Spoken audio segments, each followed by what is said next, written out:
ये कहानी है एक खतरनाक सीरियल किलर की जिसने 12 से ज्यादा अफराद को मौत के घाट उतार दिया। वो सयाहों को शीशे में उतारने के लिए खुद को एक कीमती पत्थरों का व्यापारी या मंशियात का डीलर बताता था। इसने मुमकिन तौर पर पहला कत्ल थाईलैंड में किया, जिसके बाद एक खूबरू अमरीकी सयाह लड़की टेरेसा की बिकिनी पोश लाश एक पूल में तैरती मिली। एक और वाक़ये में इसने एक लड़के को जलाकर मार डाला, और जब इसको ढूंढती हुई उस लड़के की गर्लफ्रेंड उस तक पहुंची तो उसे भी शीशे में उतार लिया, और फिर उसकी भी स्विम सूट में मलबूस लाश तैरती पाई गई। इस सीरियल किलर को तारीख चार्ल्स सुबराज के नाम से जाती है, जिसकी माँ वियतनामी और बाप इंडियन सिंधी था। बाद में वो अपनी माँ के फ्रांसीसी बॉयफ्रेंड के साथ पला बढ़ा। चार्ल्स सुबराज के शिकार स्विम सूट पहनी लड़कियां हुआ करती थीं अक्सर। थाईलैंड में ऐसी ही एक लड़की की लाश की वजह से इसके खिलाफ वाज़ेह पुलिस केस बना। इसी निस्बत से चार्ल्स सुबराज बिकिनी किलर के नाम से भी पहचाना जाता है।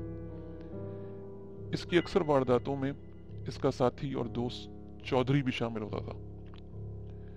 थाईलैंड में एक और वाक़ये में सयाहत के लिए आए एक लड़का और लड़की को सुबराज ने जहर दे दिया, जिससे वो शदीद बीमार हो गए।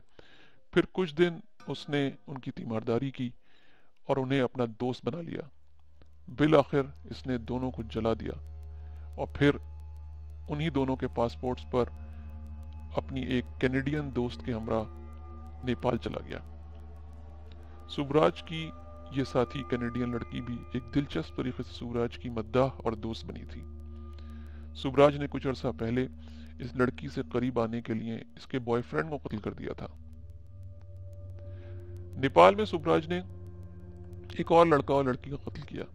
इस नए जोड़े के पासपोर्ट्स पर दोनों फिर थाईलैंड गए। फिर सुबराज इंडिया के शहर कलकत्ता चला गया। वहां इसने पासपोर्ट की खातिर एक इसराइली स्कॉलर का कत्ल कर दिया। फिर इसी पासपोर्ट पर पहले सिंगापुर गया, फिर वहां से वापस इंडिया, फिर बैंकॉक चला गया। हालांकि वो जानता था कि थाईलैंड की पुलिस को वो मतलूब है, मगर फिर भी उसने हौसला किया और पुलिस उसको ढूंढती ही रह गई, और वो पुलिस के छापे से कबल ही अपने दोस्त चौधरी के हमरा मलेशिया भाग गया। इसके थाईलैंड छोड़ने के बाद इसकी थाई रिहाइशगाह से पुलिस को बहुत से शवाहिद मिले, जिनमें मकतूलीन के पासपोर्ट और जहर आलूद सिरिंजेस और इंजेक्शन थे। मलेशिया में इसने चौधरी के हमरा कीमती पत्थरों की चोरी करवाई। चोरी के कीमती पत्थर सुबराज को देने के बाद चौधरी फिर कभी नजर नहीं आया, और ना ही कभी इसकी लाश या बाकियात मिली। कहा जाता है शायद सुबराज के हाथों चौधरी भी अपनी जान से गया, या फिर शायद वो किसी और मुल्क भाग गया। 1976 में इंडिया के शहर न्यू दिल्ली में इसने अपनी कैनेडियन दोस्त और दीगर दो साथी लड़कियों के हमरा एक नया मंसूबा बनाया।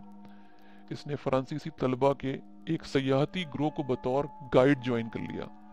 इसी दौरान इस ग्रोह को जहरीली गोलियां दी और इन्हें पेट की बीमारियों से बचाने की दवा बताकर खिला दिया।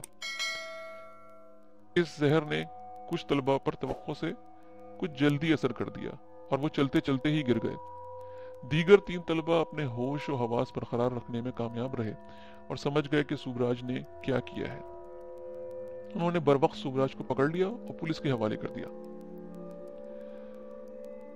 सुबराज की नई साथी लड़कियों ने जल्द ही सब कुछ पुलिस को बता दिया, और यूं तीनों लड़कियों और सुबराज को तिहाड़ जेल भेज दिया गया। जेल में भी सुबराज ने अय्याशी ही की।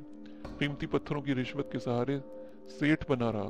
अखबारों और उनके रिपोर्टर्स ने भी इसे हीरो बनाए रखा। इसे महज 12 साल की सजा हुई।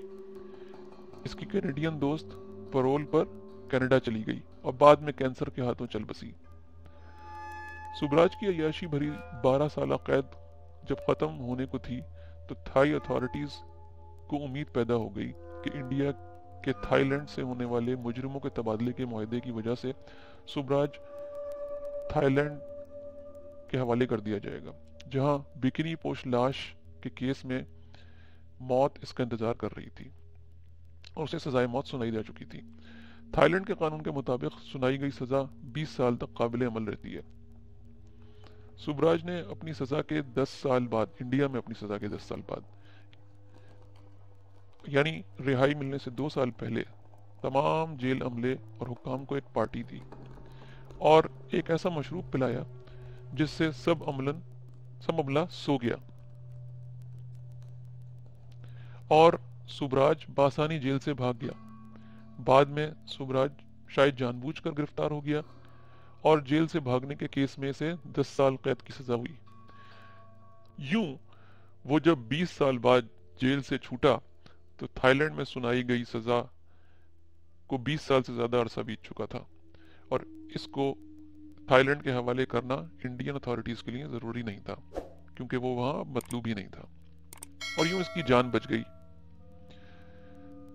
तो जेल से भागने का सारा प्लान शायद थाईलैंड की सजा से बचने का प्लान था। सुबराज इसके बाद पेरिस चला गया और एक मशहूर शख्सियत बन गया। अपनी तस्वीर और इंटरव्यूज के लिए बड़ी बड़ी रकम लेने लगा। कहा जाता है कि इसकी जिंदगी पर बनने वाली एक फिल्म के लिए इसने $15 मिलियन लिया। 2003 में सुबराज को नेपाल में देखा गया और इसे गिरफ्तार कर लिया गया। नेपाल में किए गए कत्ल की वजह से उसे उम्र कैद सुनाई गई। वो अब भी नेपाली जेल में कैद है। कहा जाता है कि सुबराज ने 2008 में जेल में नेपाली लड़की से मंगनी कर ली थी और इसी साल शायद शादी भी कर ली। इसकी बीवी एक भारतीय रियलिटी शो बिग बॉस का हिस्सा भी रही है। हाल ही में सुबराज के दिल के मुतादिद ऑपरेशन भी हुए हैं और कुछ होना बाकी भी है। इतने अफराद को बेदर्दी से जान लेने वाला कातिल आज नेपाली हुकूमत का मेहमान है और टैक्स अदा करने वालों की रकम से इलाज करवा रहा है। अपना, दोस्तों, रिश्तेदारों, गिरदनवा के लोगों का सबका ख्याल रखिएगा। अल्लाह हाफिज।